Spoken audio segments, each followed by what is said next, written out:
Nasib keluarga besar, pasrah dan lapor polisi usai kedua pengantin kabur ditagih utang WO pernikahan.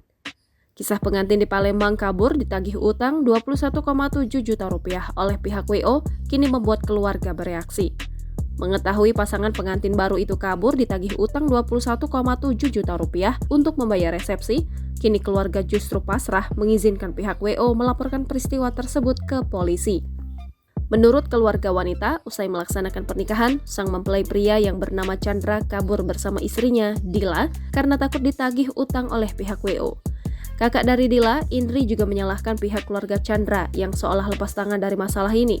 Padahal anaknya yang disebut-sebut membawa lari uang tersebut. Bahkan saat pihak keluarga Dila ingin mendiskusikan masalah ini, keluarga Chandra selalu menghindar.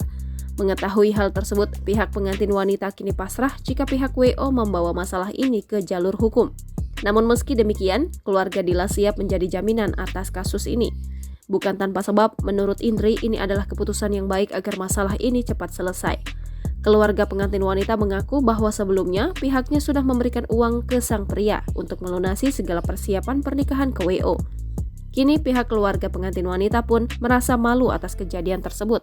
Bahkan atas kejadian itu membuat pihak pengantin wanita kecewa lantaran terlalu percaya dengan sosok Chandra.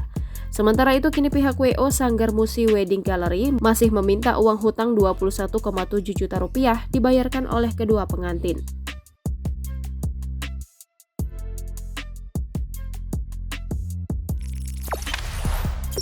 Jangan lupa subscribe, share, komen, dan like ya.